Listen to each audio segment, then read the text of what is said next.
En 2016, el candidato demócrata a la presidencia de Estados Unidos, Bernie Sanders, dijo en un debate que Dinamarca era un país socialista que Estados Unidos debería imitar. Y es que es común que de vez en cuando se escuchen afirmaciones de que Dinamarca es de alguna forma la prueba de cómo funcionaría un socialismo suave, y que su progreso es gracias a un Estado generoso y distribuidor de riqueza por medio de altos impuestos. En un índice creado por Yahoo Finanzas, el cual combinó otras tres clasificaciones que miden la calidad de vida de 165 países, Dinamarca ocupó el primer lugar, por su completo sistema de bienestar social y altos niveles de seguridad económica. De manera que las preguntas son, ¿es realmente Dinamarca un país socialista? ¿Y por qué los daneses están de acuerdo en pagar impuestos altos? El socialismo busca principalmente crear un sistema económico y social donde el Estado sea el propietario y administrador de los medios de producción, o sea, de las fábricas, el dinero, los recursos naturales y todo el capital físico que interviene en la producción de bienes y servicios.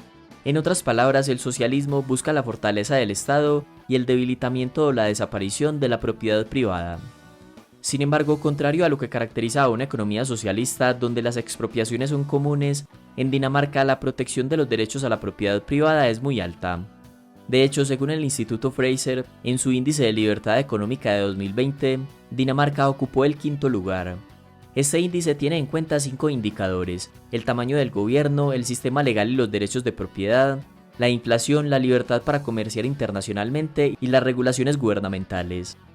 Para tener una mejor idea, el primer lugar, es decir, el territorio con más libertad económica en 2020 era Hong Kong, y el menos libre económicamente era Venezuela. En pocas palabras, Dinamarca está lejos de ser un país socialista. Pero entonces, ¿por qué algunos líderes políticos de izquierda suelen tomar a Dinamarca como ejemplo de cómo funcionarían las políticas redistributivas soportadas ideológicamente por una especie de socialismo suave?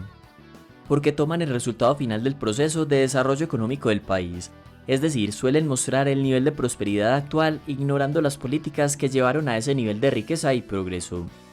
Por ejemplo, si una persona pobre le preguntara a un experto de finanzas lo que debe hacer para llegar a tener el estilo de vida de un rico, y el experto le dijera que debe actuar como él gastando en ropa de marca y viajes de lujo, probablemente la persona pobre nunca llegará a tener el nivel de vida que tiene el rico, porque no está copiando el proceso que llevó al rico a ser rico, sino su estilo de vida actual. Lo mismo pasa cuando un político de un país en desarrollo intenta copiar el nivel de gasto o las políticas actuales de Dinamarca. Difícilmente llegará a tener la prosperidad que disfruta Dinamarca, porque todavía no se puede dar el lujo de distribuir riqueza, pues no ha creado la suficiente. Es decir, Dinamarca primero se enriqueció, y luego las autoridades decidieron crear beneficios sociales generosos y distribuir la riqueza. Dicho de otra forma, Dinamarca primero se enriqueció, y luego introdujo programas gubernamentales que conforman su generoso estado de bienestar, como acceso garantizado a escuelas y universidades, asistencia sanitaria y generosas pensiones.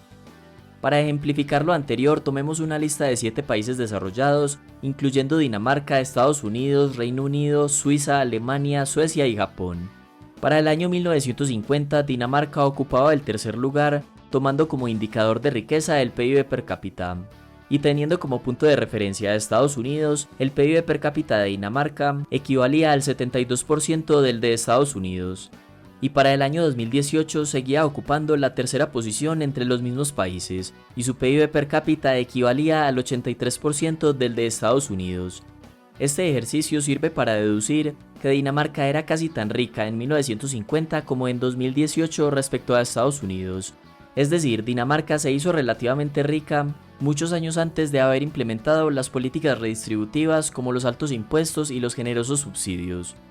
Dichas políticas, que promovían un papel más importante del gobierno en la economía, se comenzaron a implementar solo a partir de la década de 1960.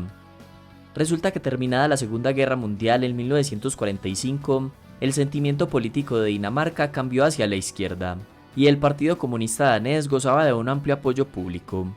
Esto se debió principalmente al papel que los comunistas habían desempeñado en el movimiento de resistencia danés contra la ocupación alemana durante la guerra. También ayudó la simpatía de la opinión pública hacia la Unión Soviética, por el papel que había jugado en la liberación de Europa contra la Alemania nazi.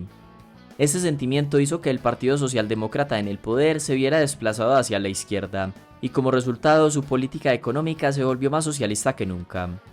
De manera que cuando el papel del gobierno en la economía aumentó, fue a partir de la década de 1960, o sea, cuando Dinamarca tenía ya un elevado nivel de riqueza, de lo cual se puede deducir que los actuales beneficios no son la causa del nivel de prosperidad que gozan los daneses, sino más bien una consecuencia. Esta gráfica muestra el total de impuestos en Dinamarca como porcentaje del PIB. En 1965 era del 29.1% y en 1980 ya era del 41.5%. Como consecuencia de este fuerte aumento en el tamaño del gobierno, a principios de la década de 1980, la economía danesa estaba en muy mal estado, con una elevada tasa de desempleo y un enorme déficit público. Pero en 1982 llegó al poder un gobierno que aplicó reformas estructurales del estado de bienestar, reduciendo la generosidad de los beneficios sociales y consolidando las finanzas públicas. De igual forma, a medida que se acercaba el fin de la Guerra Fría, junto con el declive de la Unión Soviética, el apoyo público al Partido Comunista en Dinamarca disminuyó rápidamente, lo que provocó que los socialdemócratas volvieran a cambiar su posición, esta vez a una más práctica alineada con el centro izquierda. Desde entonces los daneses descubrieron que hay límites para el gasto público, y desde 1995 el gobierno ha venido disminuyendo y controlando su déficit público, con excepción de los años posteriores a la crisis financiera mundial de 2008.